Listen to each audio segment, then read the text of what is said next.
Hello, everyone, and welcome to my show. I am so pleased and thrilled today to welcome Kim Sorrelle. She is going to talk to us about love in a very unique perspective that I just enjoy hearing about. I've had a brief conversation with her about these things, but I am so eager to hear her expound and tell me more about the way she sees these things. She's done some research on the topic. And again, I love her perspective. So, without saying anything more, let's go ahead and have Kim tell us a little bit more about who she is, any biographical information you want to share here. Let's go for it. Okay. All right. Well, where do you begin with a question like that, right? It's so open-ended. I'm an entrepreneur. I started my first business when I was 18 years old. Wow. And yes, my goal, though, I was going to be the first woman president of the United States. And in having that goal, I wasn't sure a husband and kids would fit in. But I knew two things. I knew what I wanted in a man if I ever were to meet a man. I knew he had to be over 6 foot tall because my 5 foot nothing mom married a short man. And I wanted him to be really good looking so he'd look good in my wedding pictures. So I was obviously a very deep thinker back in the day. So at 17 years old, May of my senior year in high school, that man walked into the room and I was immediately smitten. And 10 days later, I asked him to marry me and he said yes. How crazy is that? We got married a little less than a year later. I have 5 kids, 11 grandkids. So yes, I've been in the business world forever. I run a nonprofit. Did you say 11 grandkids? Yeah, 11 grandkids. You look so young. You're so sweet. I would never think you had a grandchild. Oh, well, thank you. That's really kind of you. But yes, there's a lot of them. There's a lot of them. But yeah, I'm an author, speaker. I have a network TV show launching called Heart and Soul with Kim Sorrelle.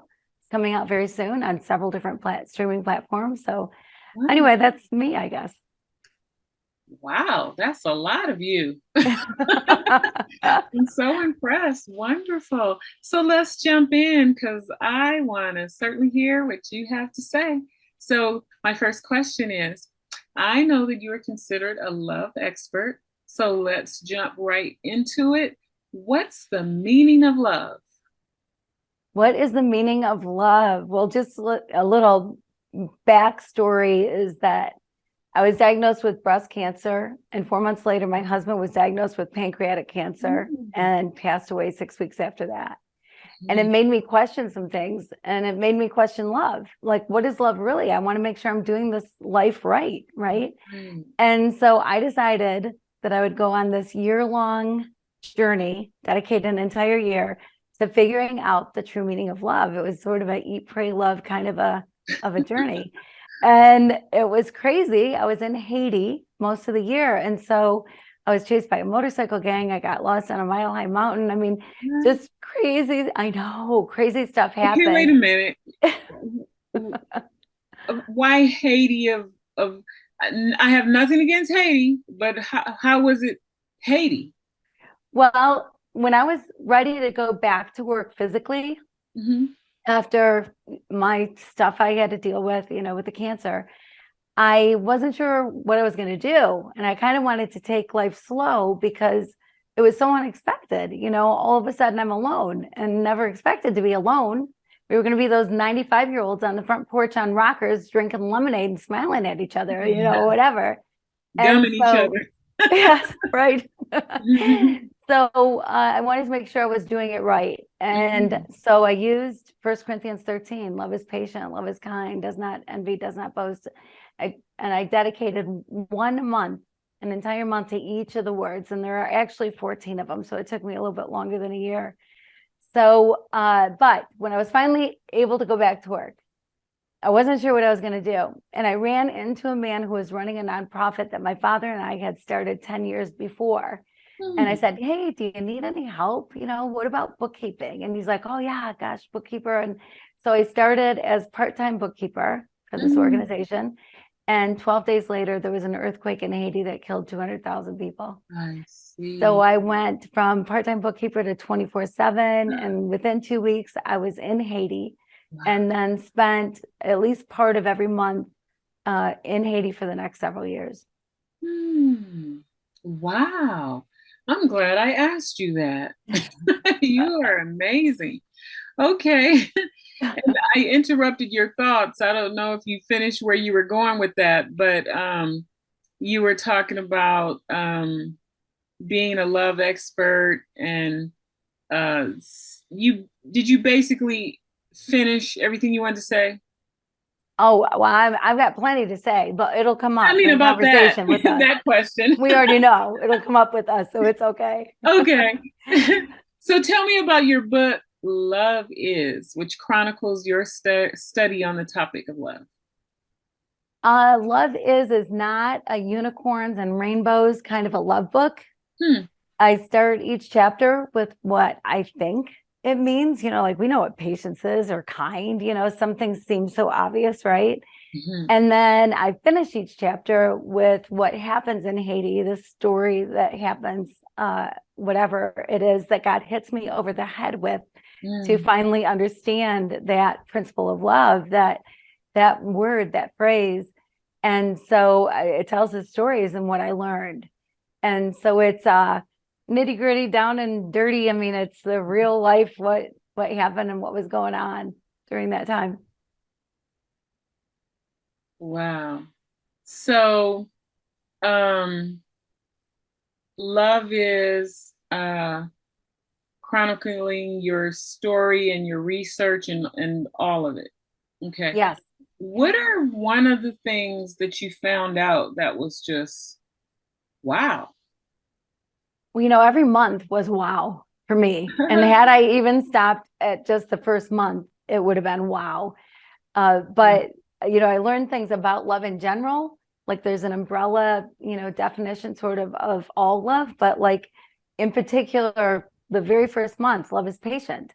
You know what patience is. I know what patience is, right? You're not honking your horn if you're stuck in traffic. You're not mad because your 6-year-old can't find their shoes and you're trying to get out the door. You stay calm. But I figured out that you put love is or love is not in front of any word or phrase and it changes everything. Kind of like what we were talking about before, a little bit what we were talking about before we started that we need to go into after I tell you about love is patient. So I believe you're supposed to love everybody.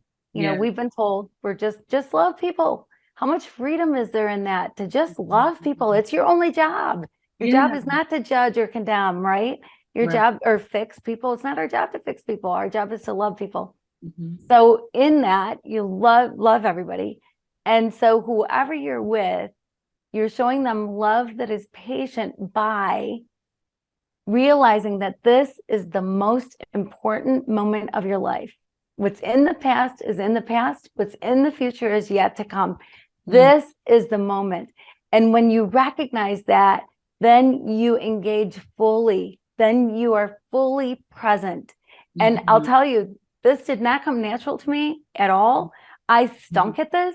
Like I would be talking to somebody and think about a meeting I had later, what I need to get from the grocery store, who needed to get to soccer practice, whatever.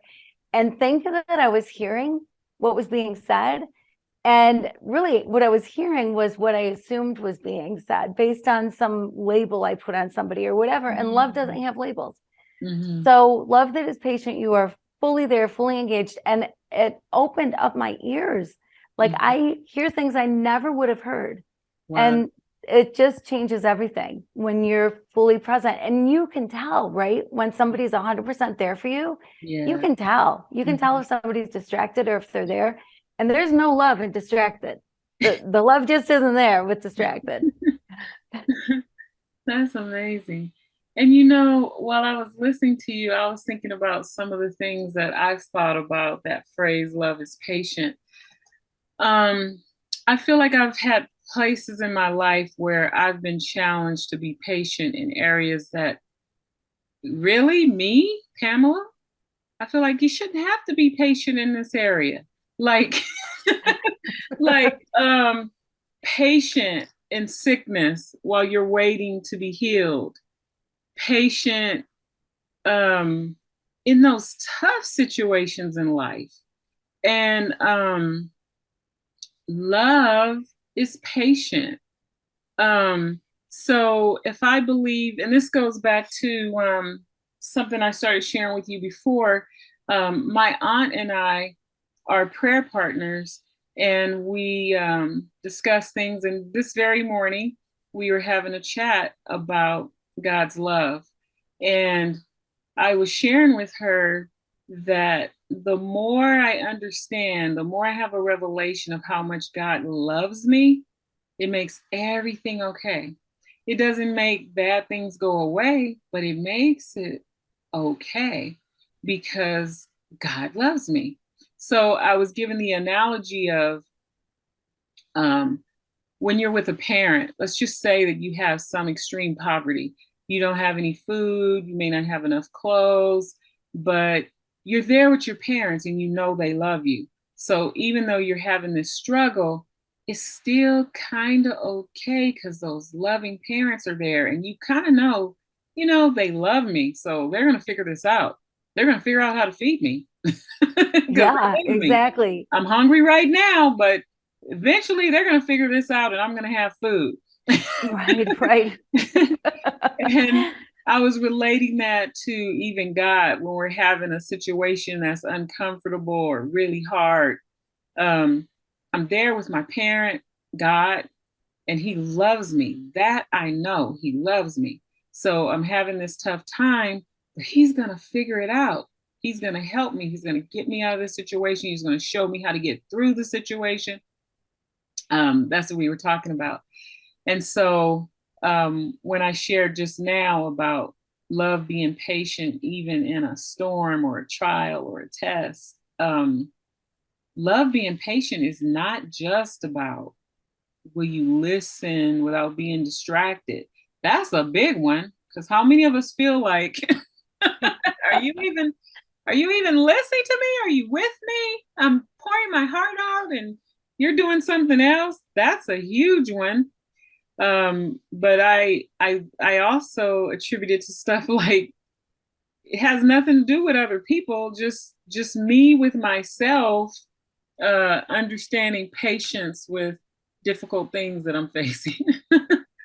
Yeah, that's interesting. That's really interesting because because there's patient and there's love that is patient.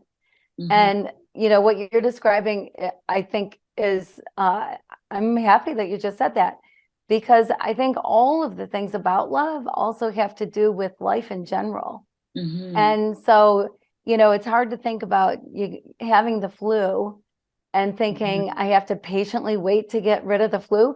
Well, I think that's probably just patient, not love that is patient. Because, but some of the other things you said, yes, my gosh, very interesting. Like waiting to see if you're going to get that job, right? Mm-hmm. Or waiting to see, what's going to happen next in your life or whatever it is, that would be love that is patient for sure.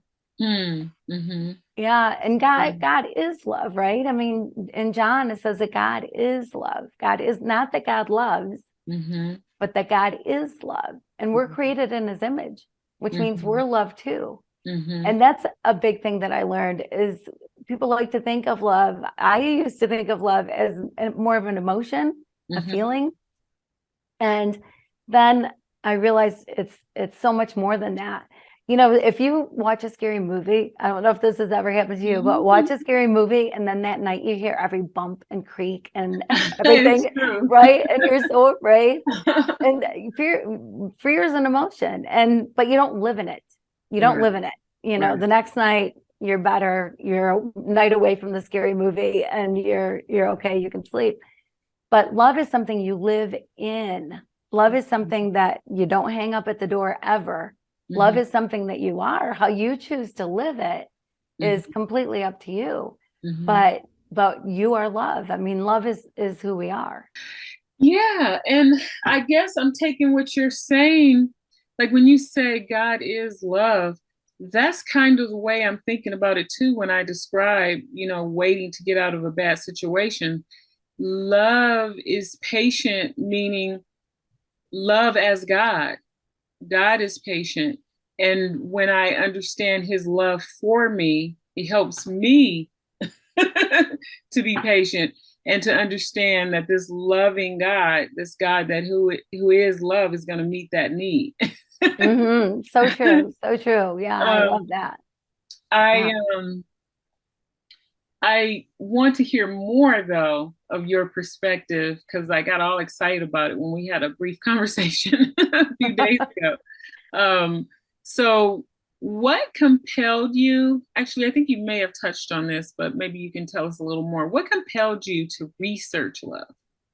Well, yeah, like I said, losing my husband, I think and thought then that the best way to honor him is to live fully, Mhm. to give it everything I got. Sometimes you see people in grief and they feel like they're dishonoring if they laugh again, right? Like sometimes people just need permission. It's okay to laugh again. It's okay to enjoy your life. There's nothing you can do about it. Like if I could change it and my husband could be here, I would do Mhm. that in a heartbeat. I would love to do that, but I can't. Mhm. And so I learned that there are things that you can control and things you have no control over. Wow. So I would not choose cancer. I had no control over that. I Mhm. wouldn't choose losing my husband, right? It wasn't a choice, but I can choose how I'm going to live. And I can Mhm. choose how much joy I can control, how passionate I am to serve others. Those are things that are within my control, within my choices that I choose to do. And so I wanted to make sure I was honoring him completely. And Good. So that's why I good. questioned love. And also the whole WWJD thing, right? Mhm. What would Jesus do? Mhm. And it was quite a movement for a while, and you still see it places, but Jesus is different to everybody. Mhm. To some, he is love and peace and Mhm. everything wonderful and God. And Mhm. to other people, he's a heretic, or he's a Mhm. angry Jesus flipping over tables in the temple, or he's a prophet. So what would Jesus do? Different Means people can something answer different. that different ways. So I have wristbands that are WWLD. What would love do? Mm, Because love is universal. I like that. Yeah, if you understand love and answer questions that way, you're doing the right thing. I never thought about it like that. You've opened my eyes. I've never thought, what would Jesus do, and considered the various ways that people think of Jesus. So that's kind of eye-opening to kind of flip the coin and look at that side of it. And then I like your answer to it. What would love do?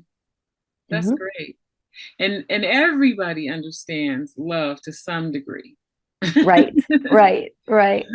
Yeah. um, okay, that's great. And I really, really appreciate um, that all of this was born in a way, even from your love for your husband.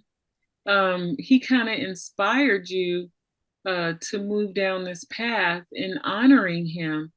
And I mean, your story touches my heart so much. You first got cancer, and he was there being supportive of you. And then you guys shortly find out that he has cancer, but his result is different. He doesn't make it. Hmm. Man, well, Yeah. I hope you can feel the love I'm sending you right now. I'm feeling it. I'm feeling it. Thank you so much for that. Yeah, I mean, what a bizarre thing, right? I mean, I don't know anybody else that this particular scenario has happened to. And so it was unique, but God was showed us so much mercy and grace, and we had a wonderful 6 weeks together, just an incredible 6 weeks. He was expected to live a year, maybe a little bit more, because he was Mhm. 6'3", 175 pounds, very active, ate right, even took supplements, like was very healthy eater. Although he did often say that donuts were the fifth food group. So not I'm 100% with him, healthy. especially if it's a maple bar. Right.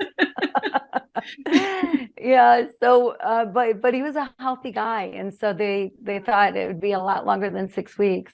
But so 6 weeks in, but our prayer from the minute we left the doctor's office and got his diagnosis was, Lord, either heal him like you did the blind and the lame and the leper, or the ultimate healing of heaven, which is the ultimate. I mean, that's our goal, right? So the ultimate healing of heaven, but please don't let him suffer.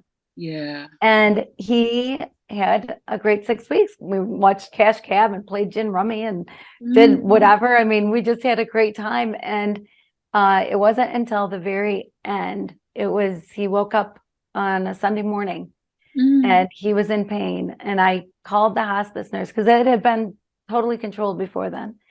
And I called the hospice nurse. She came right over and she gave him more morphine.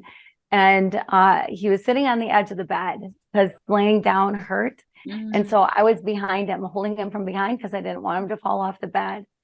And she was on the phone in our bedroom calling for a hospital bed and a commode and whatever, because we didn't have any equipment. We had nothing up until this moment.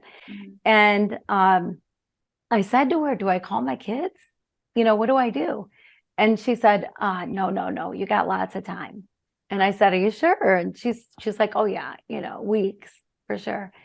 But I could feel his agony, like it was becoming part of me. I could just feel, and it was so hard to see him like that. And so I just whispered in his ear and I just said, baby, just go. And he never took another breath. That was it. Yeah. Wow. Yeah. So it was, yes, but God's mercy, all of God's grace and mercy the entire way. I mean, for him to only have suffered, pancreatic cancer is the most painful cancer, they say. And he just had this moment, right, of misery. And then so many people linger, right? So many people hold on to life and just, for whatever reason, linger, for weeks, couple months, whatever. And I'm grateful to God that he didn't have to linger. He was a faithful, incredible guy who got up at 5 o'clock every morning and was on his face before God, reading his Bible and a devotional book. And he just chased God his whole life. And so heaven he was 51, I was 47. And so heaven at 51, go you, Steve, he ran the race. He finished strong. I lost my brother around the same age. I was around 37, 38, and he was 39, 40. So wait a minute, I can have it off a little bit. Yeah, it's not around the same age. But I lost my brother to colon cancer. And we were really, really close. And it was the same thing where I had to come to the realization to let him go, and just, you don't want to see him suffer. And we prayed, and he suffered a little longer than your husband, but it wasn't a very, very long time of suffering. And it's interesting to reach that point where you love somebody so much, you'd rather see them go than suffer. And then we also believe that to be absent from the body is to be present with the Lord. So we're happy that they're not suffering and they're having a more beautiful experience. And then I had that situation happen just a few months ago with my grandmother. But yeah, I understand to an extent. And I say it that way because every relationship is different. Sure. And I don't ever want to belittle someone's experience by saying I totally understand. Right. We don't. Yeah. We don't. Yeah. But that had to be so hard with your brother. I mean, it's hard with a grandma for sure. That's hard too. But when somebody is so young. Yeah. And we were so close. Most people thought we were like twins. Yeah, my mother just raised us in such a way and instilled such a closeness in us that it was devastating to me. I imagine, right? Yeah, that's the one you think is going to be with you the long run. Yeah, And it exactly. was just the two Exactly. of us. So Yeah. to Yeah. go from having a brother to then being an only child, so to speak, in a weird sort of way. But anyway, I appreciate all your sharing. And again, my heart does go out. But one thing I keep saying in my mind as I'm talking to you and listening to you, observing you. I know my audience is not able to see, it's just audio, but you have such a positive something about you. And I love it. I'm enjoying it. Yeah, well, I feel the same way about you. You just glow. You Oh. just glow. And I can tell it's because of your love for Jesus. I mean, it's because of your love for God and and your love of helping people and wanting to help people. And and I'll tell you, I learned without anybody ever saying it, I don't think I've ever read this anywhere, but going and serving in Haiti, going and working in Haiti, that healed my grief. Like Mhm. service is So true. healing. Service is Yeah. healing. When you get outside yourself and outside your head, right? So And you true. serve other people, there's healing in that. I've experienced that on more than one occasion, but the biggest one that comes to mind is I was going through a huge challenge at work. I mean, oh my God, it even created such anxiety in my life. And in that window, I was a manager at the time, and in that window, one of my employees came to me and asked me for prayer. And I didn't even know really that she was paying that much attention to the fact that I'm a Christian, because I'm not like real preachy. But when she came to me, and she was a single mom and she had a little girl, and she just reminded me of myself because I was a single mom with a little girl. Somehow, just hearing her situation, I put myself aside and started trying to help her and even give her books to read. And she came to church with me a couple of times. It took my mind off of the focus of all the things that I was going through. Yeah, yeah. And so, in a weird way, it helped me. Well, it's not a weird way, but it's like you In said, God's way, it right? happens that way. Yeah, God. Yeah. But Oh, so what are the three misunderstandings about love that you've discovered through your research?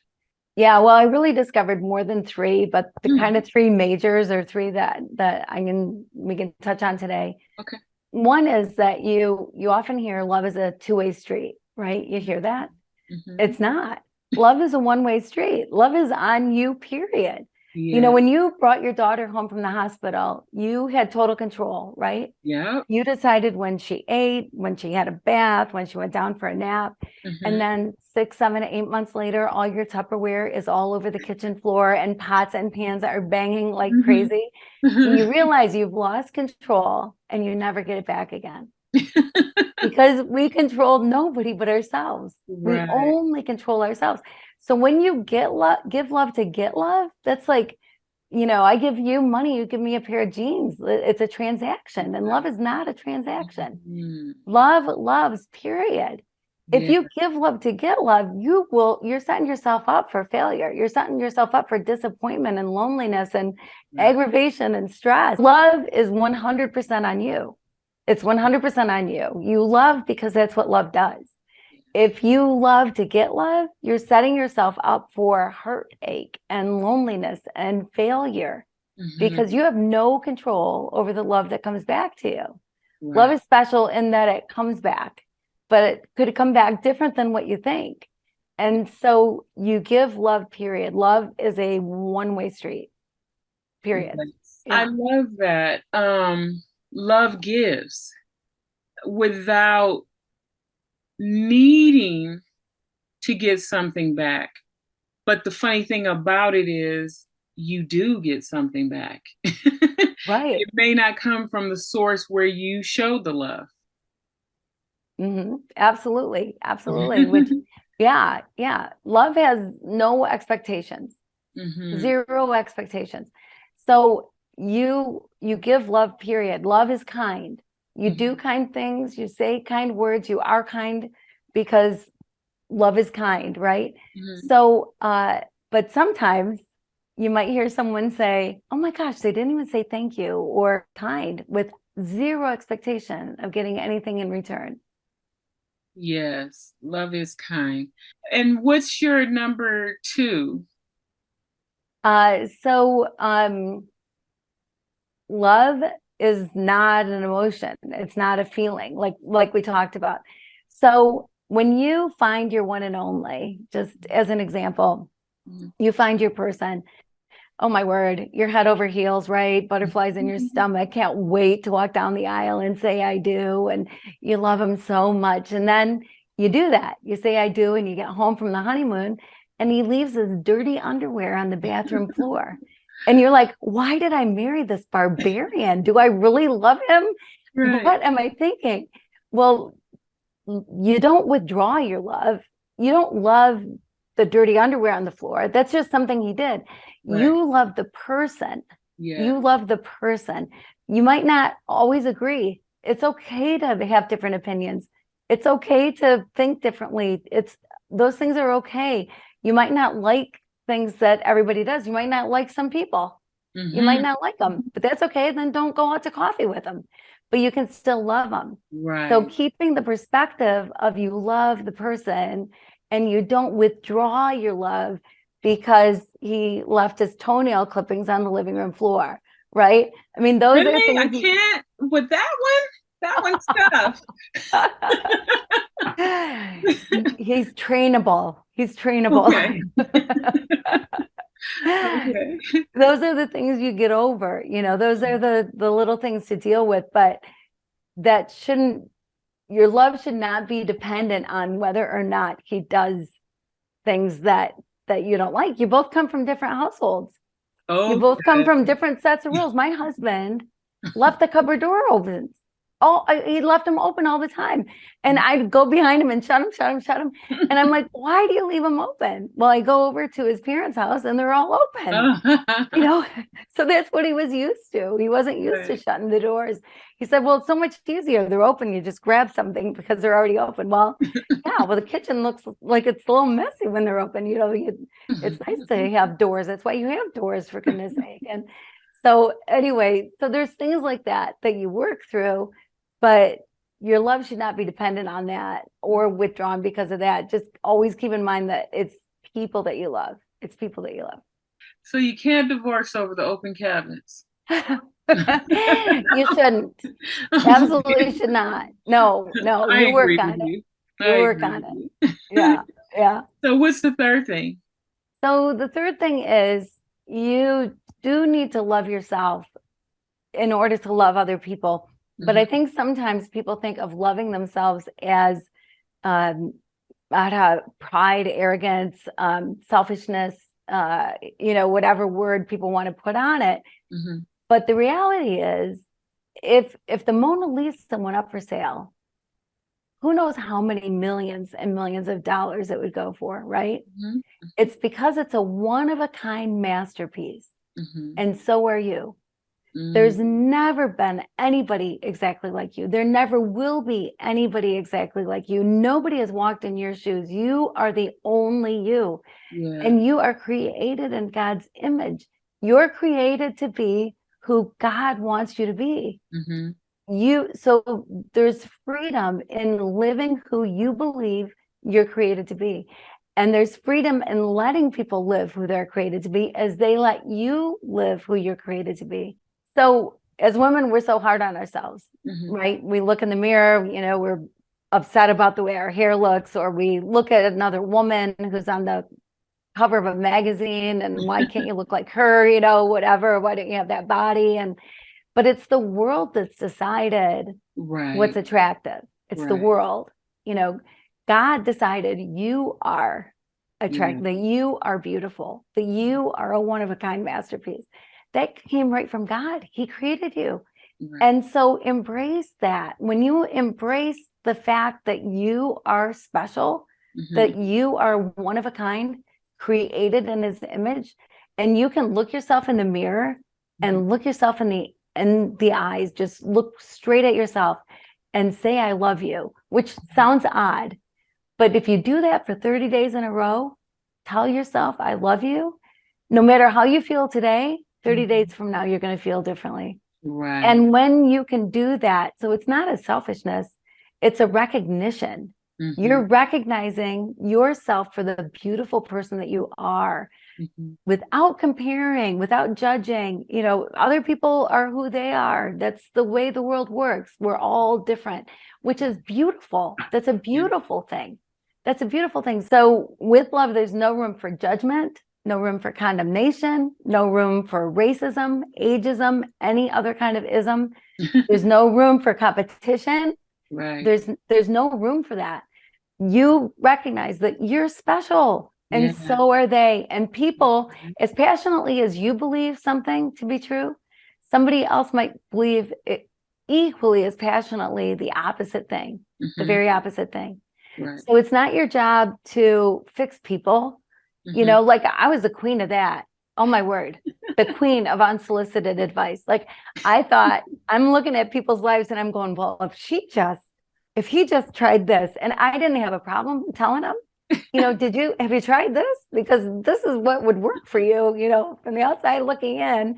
And that's not our job. It's not our job to fix people. I mean, you do things like that, you lose friends in a hurry, right?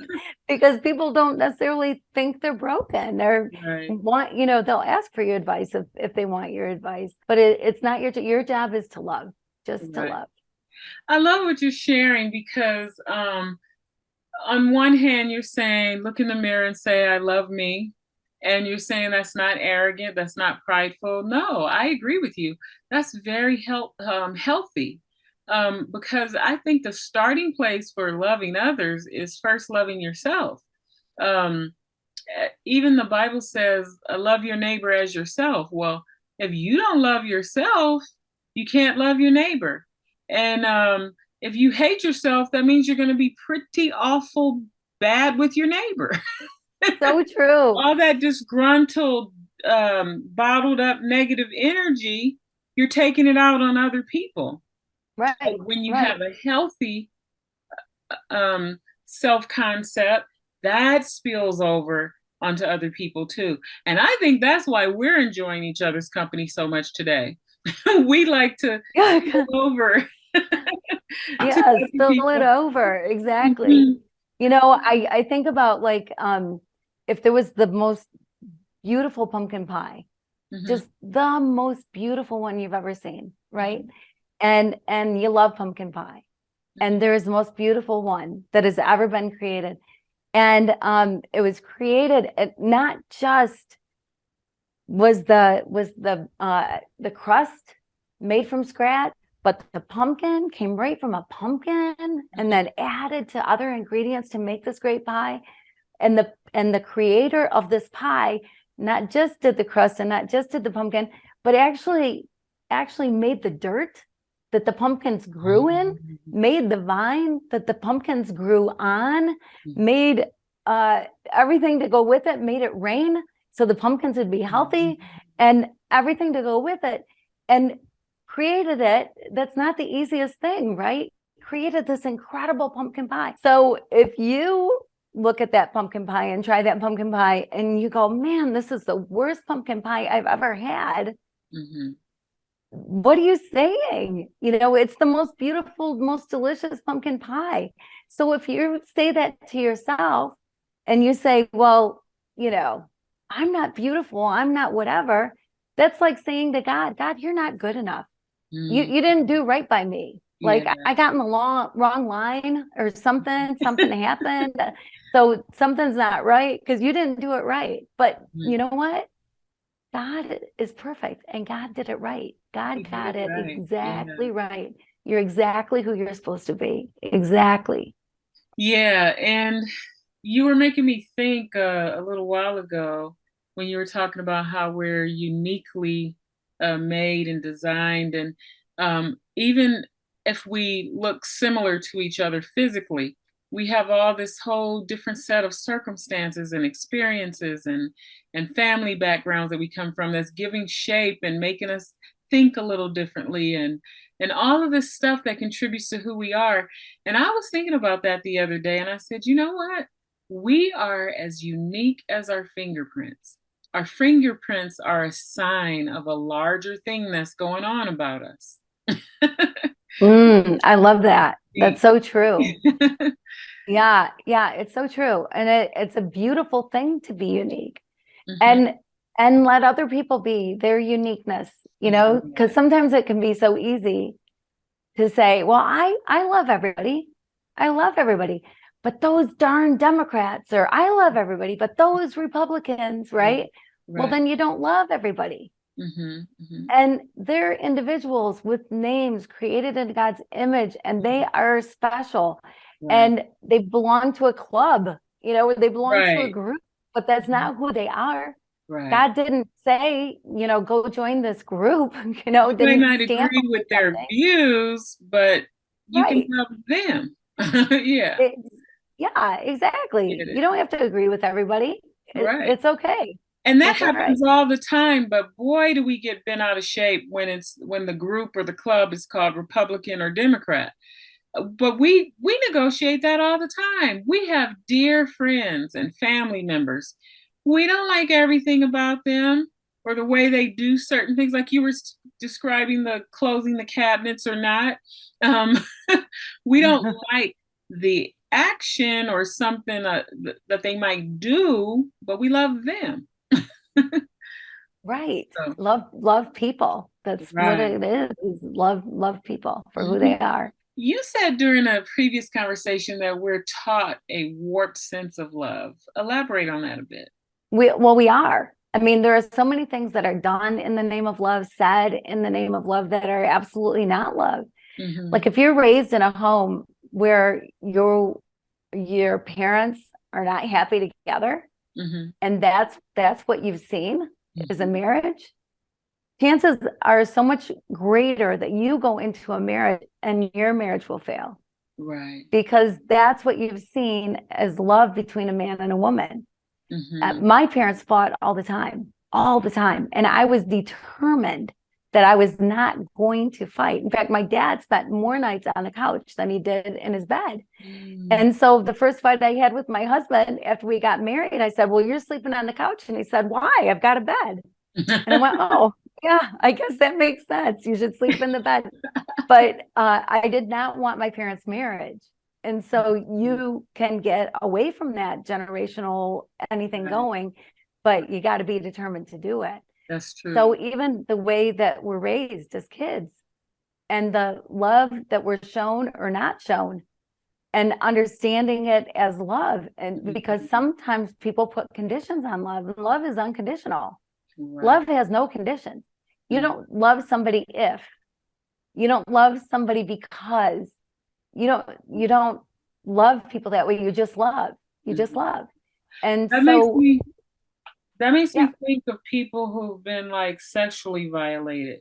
Oftentimes that really messes with their concept of love. Actually there's so many things that could affect that. Like you said, parents arguing or just physically abusive situations. And if a person doesn't get turned on to the things you're talking about today about love, they actually think that's what love is. So they almost attract or look for those things because they're looking for what's familiar. And wind up putting themselves in the same situation. But you can change that, as you said, but it takes a lot of intentionality and realizing that what you saw wasn't a true representation of love, and then taking those steps to learn what love is and be willing to change. Like when you could have fought your husband and said, no, you're going to be on the couch, but you actually took a moment, paused, and said, oh yeah, it is your bed. And you made a conscious decision to change that.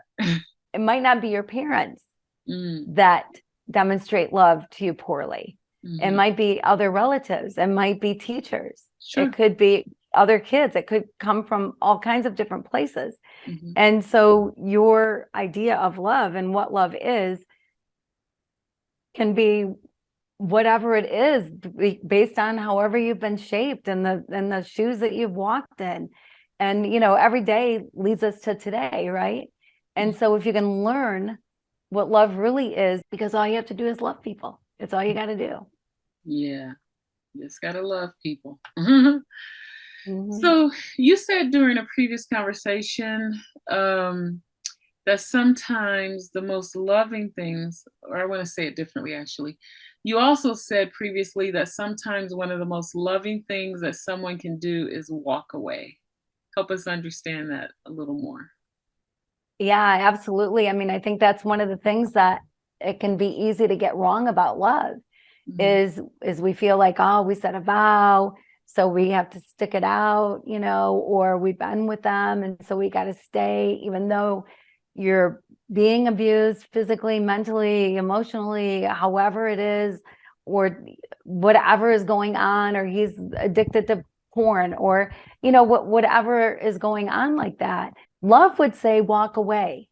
Mm-hmm. Love, we think sometimes love says stay because you made this commitment.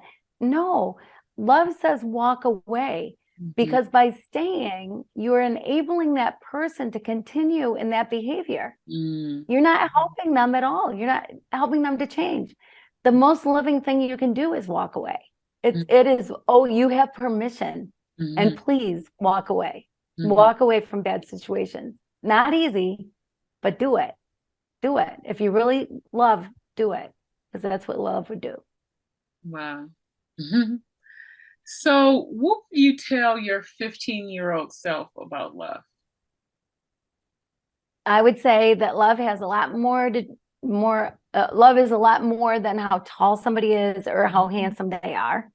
That's one thing I would say. And I would say that love has no expectations. Love, if you think that love is something you're going to get back in a way that you think you're going to get it, then you're going to get your heart broken over and over and over again, and you're going to live a lonely life. So realize that just love, walk in it, be it. You are love, so walk in it. Okay. So we both talked about going through difficult times, potentially even I shared about having experienced abuse. What would you say to people about loving the one that hurt you? Well, there's a difference between like and love, like we've already said. And some people hurt people so much that it's hard to even think about loving them. And you know what? That's kind of okay, because when somebody has hurt you that deeply, it can take it takes a while. You got to work through it emotionally, right? You've got to work through it all. That's one of those walk away things. Yeah, it's one of those walk away things. You know, you don't have to have Christmas with that person.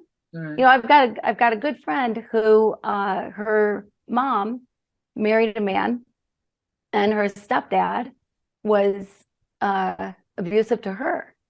And she was still with her husband and kids, grown up, and still having Christmas together, and still whatever, had to see that man and had to see him at all the family gatherings. And she finally put her foot down and wrote her mom a letter, because she had told her mom that this was going on, and her mom just chose to ignore it, which that happens. If you want to get together for Christmas, whatever, we can get together, but he can't be there. And that was a huge step for her and changed her life, because she was so stressed before every holiday. She was so stressed every time she had to see him.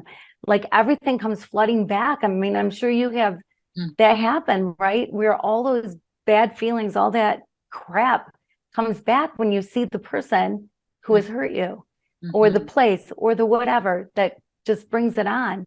And so now she enjoys holidays. Hmm. and she doesn't go into them all stressed up. I used to call her the Grinch. I used to say, why are you such a Grinch at Christmas? I love Christmas. Like, just be happy. Yeah. And now she is. I Okay. mean, yeah, all I said was that she decorates for Christmas now and she really enjoys it. But it probably doesn't need to be said. I mean, Oh. it's good. Now she enjoys Christmas. That's a good place to end that thought on, probably. Okay. Um, can love really change the world? And why do you think so? Or Absolutely. Absolutely. If everybody in the world, if you can imagine everybody in the world understanding love and living it, there would be no war. There'd be no conflict. And Mhm. people would be reaching out to help other people. Right. Poverty would go away. Things would happen in the world. Everybody would have clean water Hmm. because that love wants to help. Love wants to do. I get sad when I think about tomatoes going bad in my refrigerator and other people not eating anything. Yeah. We have so much abundance, more than we realize, and other people are struggling for today's bread. And, Right. and saying, give us today our daily bread, that has a Mhm. whole different meaning, that Yeah. prayer, than it does to us when we've got our cupboard stocked and food in the refrigerator, right? So true. So love would change all those things if everybody walked in it, because there are people that get rich off the backs of the poor. There Yeah. are people that want poor people to stay in poverty. Yeah. Well, if you love, you don't. Exactly. Wow. I appreciate your honesty because I believe that too. I believe that this current system, um, it won't work if we solve problems we can actually solve. And some people just they don't want to do it for selfish reasons. Mhm. Um, but what you were saying, sharing just now, it reminds me of what you started off with. Love gives. And every time I think of that, I mean, how can I not? This is the day before uh Resurrection Day or Easter, and we already established that God is love. And what is the greatest thing that God gave? His son. Love gives. That's the greatest example. Mhm. Hmm. Yeah, absolutely. So, um, you wrote a book, another book, and it's called Cry Until You Laugh. What inspired this book? I know it has something to do with what you've shared already, but is there anything more you want to tell us about it so that maybe the audience will be interested in that book as well? Sure. Yeah. So when I got a Friday afternoon phone call telling me that I had breast cancer, after I cried and called my husband and he held me and we cried some more together and slept on it overnight, I went to the bookstore and everything was either depressing or really medical. And Mm, I thought, why is there not a book that tells me, what does it feel like? Are there choices to make? What am I going to go through? mhm, And so I started writing, not necessarily intending it to be a book, but I started writing and I wrote when I felt like writing, mhm. and I was sending them out by email. And before I knew it, 5,000 people were reading my emails. Oh, wow. And so Cry Until You Laugh, I was still writing, of course, during the time my husband was diagnosed and after he passed, because I was still going through everything as well. So all of that. So I wrote for about a year. So that's what Cry Until You Laugh is, because I believe that's what you have to do. Cry. Heck yeah, cry. Mhm, Cry. I mean, there are times I still cry. It's okay. mhm, Give mhm. yourself permission to cry, but then give yourself permission to laugh again as well. And so cry until you laugh. What do you think it was, though, about those emails that resonated with so many people? Um, I guess the way you were sharing. Well, I was really sharing my emotions. I was sharing my spiritual journey in it all. And I think that was the big thing, was that, so one of the things that people mentioned is how I handled things a little different than people do. Like quite often you hear people say, oh my gosh, why you? Why you? You know, you do so much, you do this, you do that. And my response was, well, why not me? Mm-hmm. What would make me immune? You know, I don't believe God is in heaven going, you stole that pack of gum when you were in seventh grade. So when you are 47 years old, you're getting breast cancer, right? Right. Oh my, That's not how it happens. You know, right. your brother didn't ask for colon cancer. He didn't do something to get Right. colon cancer, right? It was in his DNA. Unfortunately, there was a chink in the armor Mm-hmm. and it reared its ugly head. I mean, that's what happened. And cancer is horrible. And Mm-hmm. someday, hopefully, it won't be anymore. Right. But it's so anyway, so people were thinking about things a whole different way Mm-hmm. because it's, yeah, well, why not me? You know, not woe is me. I love that. And you've shared a couple of things today that really made me think of things differently, and I really appreciate it. So I'm feeling like this conversation that things are going to be said that's really going to make a lot of people go, I never thought of it that way, and enjoy thinking of it a different way. I love flipping the coin. I like looking at both sides of it. um, and there's value by looking at it from both sides. Okay. Um, so, what do you know that can be a bridge to help someone else get to their next level of best around this topic of love? Well, I know that when you truly love people, Mhm. when you walk in it and you truly love people and are doing things for people because that's what love does, are showing kindness because that's what love does, you know, being in the moment because that's what love does, all the different things, Mhm. that your sales go up Mhm. because people like to work with people who are authentic Mhm. and real. And people know when you're not, Yes, right? true. So your business is going to do better. Mhm. Your family life, your marriage is going to do better. Mhm. I had a situation with my husband early on when I thought, gosh, why is he here? Because I had a couple babies. I was changing all the diapers. I was doing all the work. I was cleaning the house, doing that big pile of laundry day after day after day. And he'd come home from work, put his feet up, watch a little TV, eventually make his way over to the dinner table, go back, watch TV. And I'm thinking, my word, he's just another person I'm cleaning up after. Like maybe I'd be better off without him. Maybe this isn't for me. Maybe this isn't good. I was looking at him like just all he was to me was a paycheck. And then I thought, you know, I want a great marriage. I want a great marriage. So I made a decision that I was going to love him in more ways and do everything I could to make him happy. I was Mhm. going to do anything and everything I could to make him happy. And I didn't put a time limit on it. I didn't say I'm going to do this for 3 weeks. And if he doesn't respond, he's out of here. You know, I didn't Mhm. say that. And so I'd pick up his favorite thing from the grocery store, make his favorite dinner, you know, just do whatever it was, write a little note before he left for work, you know, just do things for him, showing him how much I care and how much I love him. And I'll tell you what, things did change. Wow. Things did change. He did respond to that, but more so I responded. More so it changed me. It changed Mhm. me and how I saw him. Mhm. And instead of looking at him the way I was, now I saw him as this man that I adored, and I wanted to do things for him. How do you come up with that? Does it just naturally come to you to flip it and say, you know what, instead of getting angry, I'm just gonna start doing all this nice stuff? Does it just come to you, or you have Well, friends you that know, I give think it's advice, or well, maybe it's because of the home I was raised in and how unhappy my parents' marriage was, and the determination I had to not live that marriage. I see. And so maybe that is why that came to me. Okay. I really like it, and it goes back to again things that we said earlier.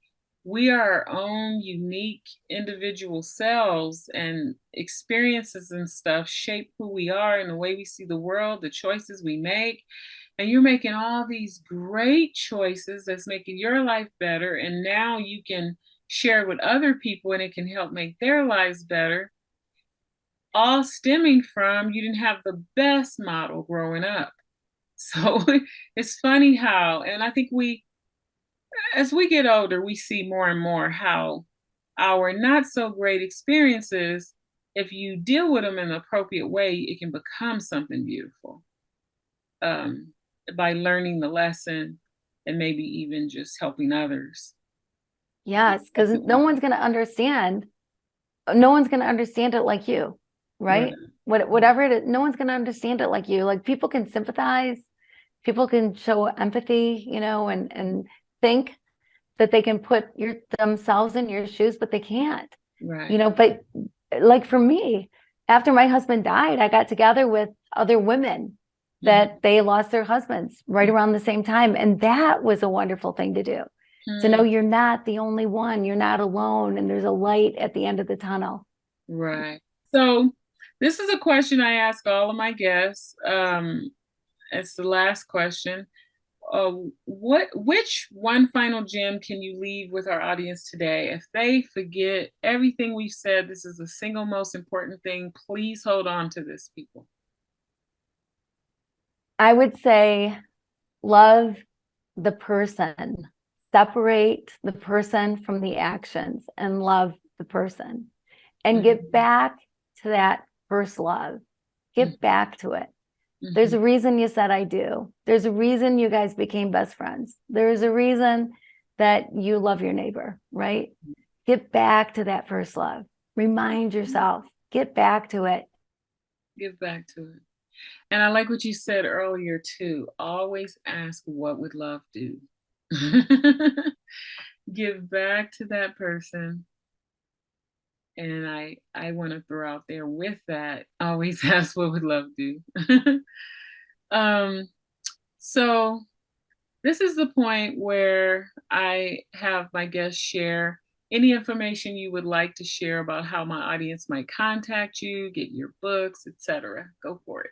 All right. Well, my books are available on Amazon. Love is available also in brick and mortar stores. It's a dark blue cover with a great big white Love is. And so I'm pretty easy to find because my last name is ridiculous. And I'm literally the only Kim Sorrelle spelled my way in the entire world because there's 2 R's, 2 E's, 2 L's, Sorrelle. My website is kimsorrelle.com. And be on the lookout. I've got a show coming out very soon, a talk show, network talk show called Heart and Soul with Kim Sorrelle. It's going to be wonderful and fun and hopefully, warm your heart and fill your soul. So. Wow. And like I said earlier, you guys don't have, meaning my audience today, you don't have the opportunity to see her. I think if you've been inspired by her words that she shared, it's going to be even more so when you're able to look at her and see her radiance and her positivity coming out. You would enjoy to watch her on her show. So have a lookout for that. Connect with Kim with her uniquely spelled name, Sorrelle. Another thing that makes you unique. That's right. That your fingerprint keeps expanding. And then I want to just say it's been so delightful to have you on the show. I really have enjoyed this time. And I'm really glad that you wanted to be on my show and that you've come on and you've shared all these amazing things about love and your research and your journey, epiphanies that you've had, and the way you've turned some, I'll say, challenging situations in your life around by looking at it differently and choosing love. Well, it's been an absolute pleasure. I adore you and I love your podcast. Everybody should listen to it. But you are radiant, you glow, and I feel the love. I feel like I was just sitting in a living room talking to a good friend. The feeling is mutual. I felt that way too. So thanks again for being on the show.